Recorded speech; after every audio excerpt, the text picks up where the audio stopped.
bukan karena banyak uang dan sering beli handphone. Dari 5 itu 4 dikasih sama senior, yang terakhir senior sudah tidak mau kasih lagi.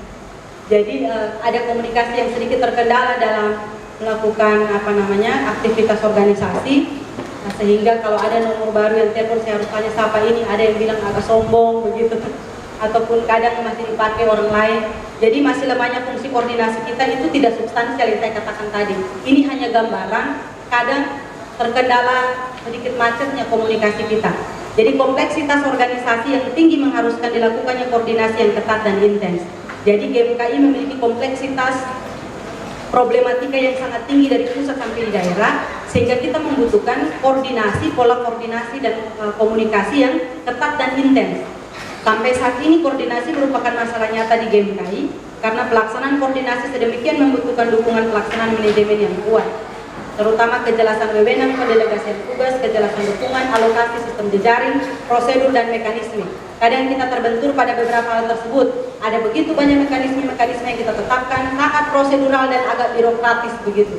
Dalam hal pergantian antara waktu, dinamika anggota, fungsionaris BPC yang mengalami kendala, kita terbentur pada masalah-masalah koordinasi dan komunikasi.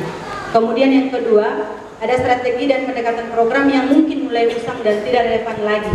Sehingga di tempat ini setelah kita mengidentifikasi semua masalah yang telah kita elaborasi dan eksplor bersama, kita identifikasi dan kita mendesain ulang langkah-langkah strategis dan preventif itu untuk kemudian menjadi rujukan kita tetapkan supaya ke depan yang sudah usang kita tinggalkan, kita rubah lagi format yang baru dalam rangka membuat strategi baru dalam menyikapi GMKI yang lebih adaptif terhadap perubahan tanpa mendistorsi nilai yang saya katakan tadi.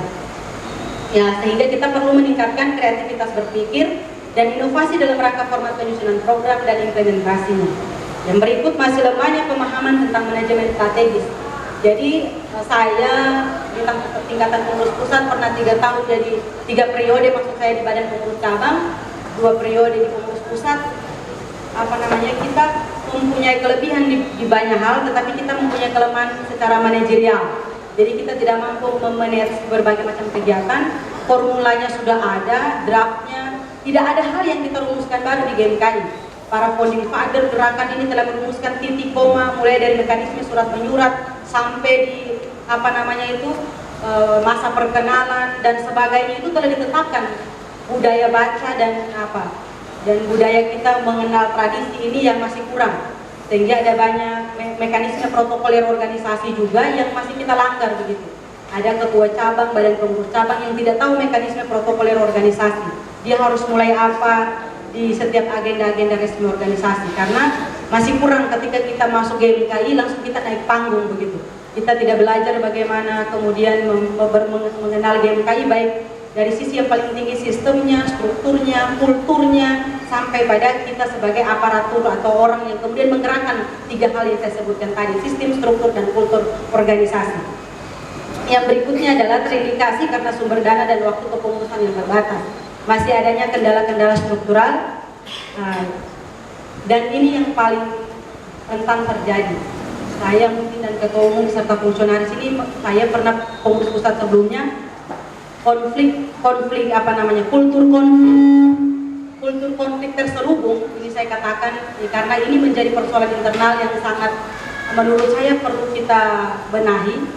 Kultur konflik terselubung dalam persaingan yang tidak sehat dari kongres ke kongres dan dari konpercap ke konpercap, yang menunjukkan bahwa kompetisi dan persaingan terkadang tidak berjalan pada rel yang positif dan konstruktif, sehingga pasca konferensi cabang terjadi kubu ataupun ketidakaktifan banyak pengurus cabang karena tidak berpikir positif dan konstruktif dalam mengelola konflik sebagai bagian dari peluang tantangan ataupun bagaimana kita mengelola itu menjadi sebuah tantangan untuk menghidupkan persekutuan, karena tidak ada persaudaraan yang menghidupkan tanpa ada masalah. Hal yang biasa orang yang sama-sama ada dalam satu hubungan baik sudah biasa kalau dia menciptakan persekutuan, tapi bagaimana teman-teman berusaha mewujudkan dan menciptakan persekutuan itu di tengah situasi konflik. Jadi membangun kultur baru pasca konflik, tercipta justru hubungan yang makin erat secara emosional. Jadi tidak heran banyak senior kita tersebar di mana saja yang kemudian sampai saat ini ikatan emosional itu terputus pasca ber-GMKI. Jadi persaudaraan yang menghidupkan kiranya dapat menerangi kita, memberikan kita spirit supaya kultur konflik yang terselubung dalam persaingan, sehingga segala sesuatu yang kita lakukan tidak kemudian mengandung unsur politis. Politis itu maknanya banyak.